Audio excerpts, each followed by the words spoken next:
In this lecture, we'll begin to learn about preference ballots. We've already learned about weighted voting, but now let's look at a new voting situation. Instead of having a varying number of votes, let's assume that every player has a single vote. But let's suppose that there are more than two options. Instead of having a situation where it's either a yes or no vote, suppose that there are multiple candidates. So this might mean actual people who are candidates, or it might mean that there are multiple courses of action to be voted upon. Here's an example. Early in Barack Obama's first term as president, there was a vote for choosing the host city for the 2016 Olympics.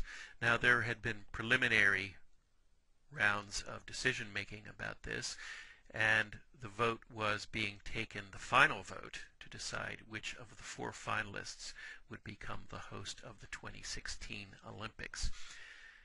And, in fact, Obama went to Copenhagen for the vote to lobby. So did other leaders. He was not very successful in doing this because the American city that was one of the finalists was not the one that was chosen. So here they are, and maybe you can identify all four of these simply by their photographs. So who are these four candidates for the host city for the 2016 Olympics? One of them actually will be hosting the Olympics. The other ones were not successful. Starting at the top left, I hope you recognize the great American city of Chicago. And working our way counterclockwise, I bet many of you can identify that beautiful city. At lower left, that is Rio de Janeiro. For example, you can see the peak of Sugarloaf out in the distance. It's in the left of the picture. The next one at bottom right, a lot of people might say Paris because it looks kind of like the Eiffel Tower, but this is not Paris at all. This is Tokyo, capital city of Japan. And then finally at top right, this is a plaza in the city of Madrid in Spain. So those were the four finalists: Chicago, Madrid, Rio de Janeiro, and Tokyo. And the final decision, as I've said, was made in Copenhagen. The final decision was made on October 2nd in 2009. President Obama, as I say, was there to lobby for Chicago.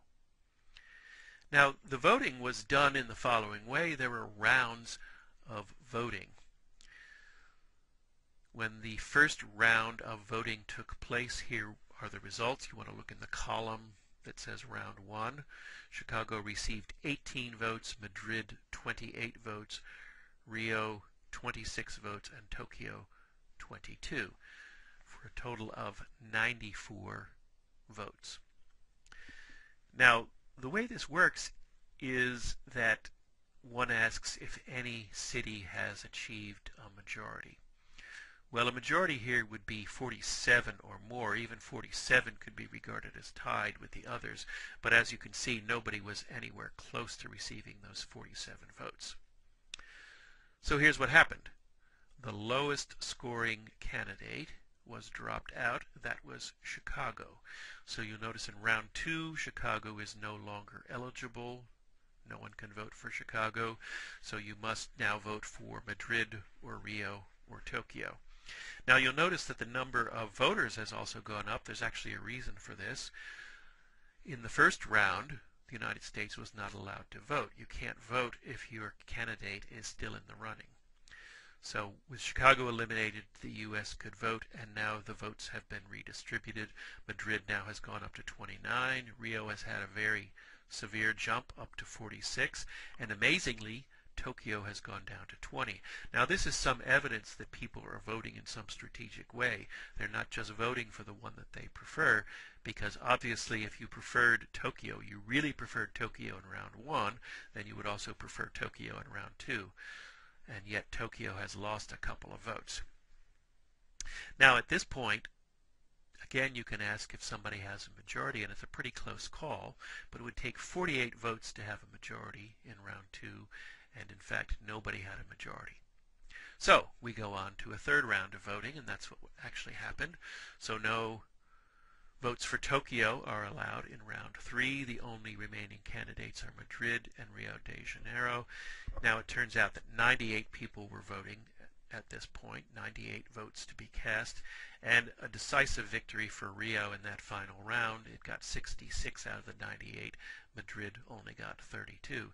It's interesting to note that Madrid made very little progress. It actually had what's called the plurality in round 1. It had more votes than any other candidate, and yet it didn't manage to go much beyond that. It seems there's evidence that the voting is like this: either you want Europe or you don't. And so Madrid was the one European city, and it didn't gain much support as the voting went on. So as you can see, in round 3, Rio is actually selected. Rio is indeed hosting the Olympics that are coming up in 2016. Now let's try that ourselves. Well, I'd like to try it, but we can't really do that with this online version, but just so that you can understand how this voting could have been done, we're going to work out preference ballots for ourselves. So either right here or looking in your packet of handouts, I'd like you to make a vote right now. I know it's already been decided, and we aren't going to change the vote. Also, to simplify matters, I only have 3 candidates here. So they are Chicago and Rio and Tokyo. And what I want you to do is to mark your ballot. I want you to write 1 next to your first choice, write 2 next to your second choice, and write 3 next to your third choice. I'm asking that you use all 3 numbers, and you're not permitted to indicate a tie. You must indicate your preference: first choice, second choice, third choice. Okay, well, as I say, there's really no way that we can tabulate the ballots in the situation we have here. In the face-to-face class, I actually do try to calculate these ballots. And the way that we record the results is in something called a preference schedule. So let me remind you, what we were using was called a preference ballot, and then when you record all the preference ballots, you record them in something called a preference schedule. Now what I've done here is I've listed all possible permutations of the 3 choices.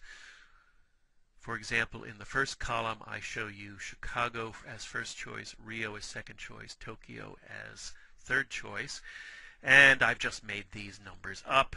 I'm supposing that 10 voters voted for that particular preference order. They liked Chicago, and then Rio, and then Tokyo.